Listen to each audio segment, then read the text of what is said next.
एक खास शख्सियत के साथ मुलाकात। देखिए जयदेव पटेल के साथ नंबर 1 इंडिया न्यूज पर रोजाना रात 9 बजे। नमस्कार व्यूअर्स, मैं जयदेव पटेल और आप देख रहे हैं नंबर 1 इंडिया न्यूज। आपका एक बार फिर स्वागत है एक खास शख्सियत के साथ मुलाकात प्रोग्राम में। आज हम बात करेंगे देवभूमि उत्तराखंड को लेकर के, जहाँ चार धाम यात्रा बहुत जल्द शुरू होने जा रही है।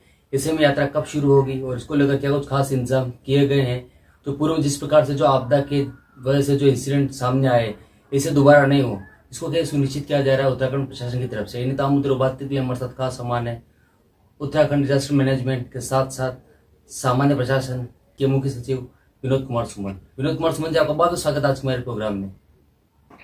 धन्यवाद जी विनोद कुमार सुमन जी, आपसे मेरा पहला सवाल है, क्या कुछ खास तैयारियां हैं? उत्तराखंड में चार धाम यात्रा कब से शुरू हो रही है? माननीय मुख्यमंत्री जी लगातार जो संबंधित विभाग हैं चार धाम यात्रा से जुड़े हुए सबके साथ मीटिंग की जा रही है। सभी को बहुत ही स्पष्ट शब्दों में दिशा निर्देश दिए गए हैं।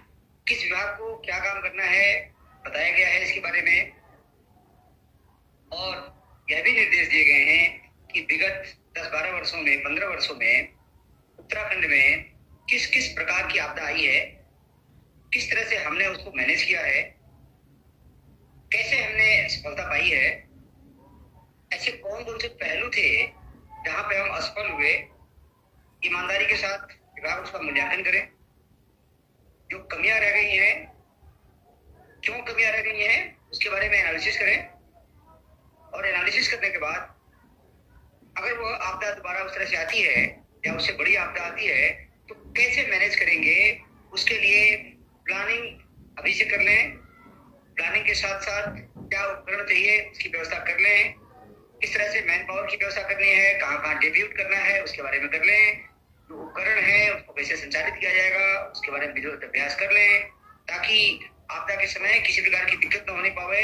और चार धाम यात्रा में जो भी लोग उत्तराखंड में आते हैं, चाहे वो टूरिस्ट के रूप में या यात्री के रूप में, तो यात्रा सफलतापूर्वक हम संपन्न करने में मदद कर सकें, सहयोग कर सकें, ये हमारा प्रयास होना चाहिए।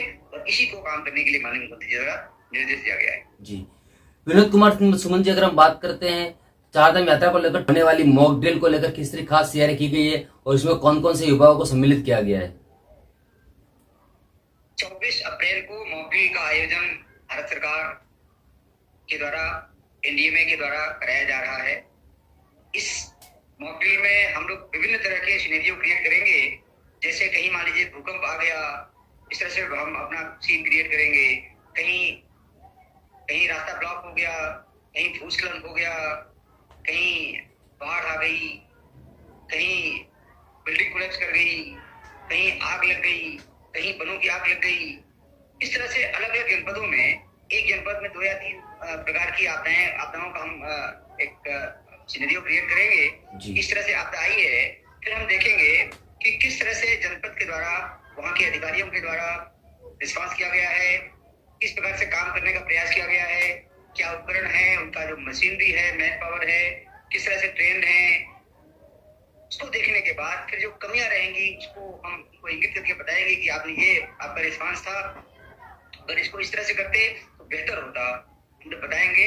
जब कभी उनको आपदा से वास्तव में निपटना पड़ेगा तो निश्चित रूप से इसका हमें लाभ प्राप्त होगा। जी विनोद कुमार सुमन जी, कहीं न कहीं इस मॉक ड्रिल जो किया जाएगा उसमें कौन कौन से युवाओं को शामिल किया गया है उत्तराखंड के? देखिए, उसमें आपदा से संबंधित और चार धाम यात्रा से संबंधित जो विभाग होते हैं, जनपद होते हैं, पुलिस होती है, फायर होते हैं, फॉरेस्ट डिपार्टमेंट होता है। इसके साथ साथ जो सेंट्रल गवर्नमेंट की एजेंसियां हैं उनको रखते हैं, एनडीआरएफ, एसडीआरएफ को रखते हैं, आर्मी, आईटीबीपी, जो भी लोग हमारे साथ काम करते हैं सबको रखते हैं। और बहुत सारे सिविल ऑर्गेनाइजेशन है उनको भी साथ में रखते हैं। कुल मिला जुला के चार धाम यात्रा में मंदिर समिति है, चार धाम यात्रा में जो लोग हमारे सहयोग करते हैं, जिन वो काम करते हैं, सबको रखा जाता है और सबके मिले जुले प्रयास से हम लोग इसमें कार्रवाई करते हैं। जी विनोद कुमार सुमन जी, आपके पास एक अहम जिम्मेदारी है आपदा प्रबंधन विभाग की। ऐसे में चार धाम यात्रा को लेकर आपदा प्रबंधन द्वारा क्या किस तरह के कोई ब्लैक स्पॉट्स भी डिक्लेयर किए गए हैं ताकि समय रहते कहीं की स्थिति पर काबू पाया जा सके? देखिए, आपदा प्रबंधन विभाग तो हमेशा तैयार रहता है कि बहुत तरह तरह की आपदाएं आती रहती हैं। वो बरसात के समय बरसात की आपदा आती है, पानी बरसता है, लैंडस्लाइड होता है, भूस्खलन होता है, बाढ़ होती है, रास्ते ब्लॉक होते हैं। गर्मी के मौसम में आगजनी होती है, बड़े पैमाने पर आग लगती है, जंगलों की आग लगती है, पानी की किल्लत हो जाती है। सर्दी के मौसम में बर्फबारी होती है, एवलांच आते हैं, ग्लेशियर्स आते हैं। तो उस तरह से हम लोग हमेशा तैयार रहते हैं। बट जैसा हमने शुरू में कहा कि हम लोग यह एनालिसिस कर रहे हैं कि विगत 12-15 वर्षों में किस प्रकार की आपदा का सामना करना पड़ा है हमको, हमने किस तरह से मैनेज किया है, कहाँ हम सफल रहे हैं, कहाँ असफल रहे हैं। जहाँ असफल रहे हैं वहाँ हम ईमानदारी के साथ मूल्यांकन करेंगे कि असफल हम क्यों रहे, कहाँ पे कमी रह गई। मैन पावर में कमी थी, मैन पावर ट्रेन नहीं था, मशीनें नहीं थी, आधुनिक उपकरण नहीं थे, या जानकारी का अभाव था, या क्या चीज थी जिसकी कमी थी जिसके कारण हम असफल हो पाए, या ऐसा कौन सा प्रयास था। वर्ल्ड लेवल पे लगातार की रिसर्चेज हो रही है, लगातार नई नई चीजें, नई नई मशीनों का आविष्कार हो रहा है। उन मशीनों को, उन तकनीक को कैसे अपने ऑपरेशन में, अपने काम में कैसे शामिल करें, उसके लिए प्रयास करते हैं हम लोग। और उन सबको मिला जुला के हमारा प्रयास रहता है कि आपदा आने के समय हम तत्परतापूर्वक अपना काम करें। एक चीज बताने में मुझे हर्ष हो रहा है कि रेस्पॉन्स टाइम उत्तराखंड का लगातार बेहतर हुआ है। आज भारत सरकार के द्वारा ये नोटिफाई किया गया है कि उत्तराखंड का जो रिस्पॉन्स पीरियड है पहले आधे घंटे से ज्यादा हुआ करता था, वो घट के 12 मिनट हो गया है। यानी किसी आपदा के आने पर सूचना मिलने के 12 मिनट के अंदर हम लोग एक्टिव हो जाते हैं। और इसको और भी घटाने का प्रयास हमारा है ताकि हम और बेहतर तरीके से काम कर सकें और आपदा में जो भी लोग किसी प्रकार से फंसते हैं या कोई मुसीबत में आते हैं कि हम तत्परतापूर्वक मदद कर सकें। विनोद कुमार सुमन जी, आपदा को लेकर के क्या किन जगह को भी चिन्हित किया गया है, ब्लैक स्पॉट किया गया है कि कोई पर्टिकुलर जगह है जहां पर इस तरह के इश्यूज पहले भी आ चुके हैं, उसको काउंटर किया जा सके? लैंडस्लाइड जोन हमारे करीब 57 हम लोगों ने आइडेंटिफाई किए हैं, कुछ डिपार्टमेंट ने भी किए हैं। जहां जहां लैंडस्लाइड जोन आइडेंटिफाई किए गए हैं उसमें सब विभागों के साथ मीटिंग करके सबको बताया गया है और वहां पे ट्रीटमेंट के काम शुरू हो गए अधिकांश जगह पे जहां जहां आवश्यक है। कुछ लंबे ट्रीटमेंट के काम हैं जो 2-3 साल तक, 4 साल तक चलेंगे, वहां के लिए तैयारी की गई है। वहां पर पर्याप्त मात्रा में जेसीबी, मैन पावर तैनात किए गए हैं ताकि यात्रा के दौरान या वर्षा काल के दौरान वहाँ किसी प्रकार की आपदा होने पर, लैंडस्लाइड होने पर या रास्ता पास आउट होने पर तत्परतापूर्वक हम कार्रवाई कर सकें। जी विनोद कुमार सुमन जी, आपसे मेरा एक आखिरी सवाल है कि चारधाम यात्रा कौन सी तारीख से शुरू होने जा रही है उत्तराखंड के लिए?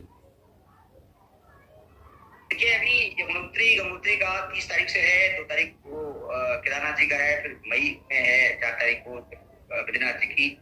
चारों यात्रा इस तरह से शुरू हो रही है। लेकिन हमारी जो यात्रा की टीमें हैं वो लगातार काम कर रही हैं वहाँ पे जहाँ पे यात्रा चलनी है। और लोग जो है वो मेरे ख्याल से 28 तारीख 27 तारीख से आना शुरू हो जाएंगे उत्तराखंड में।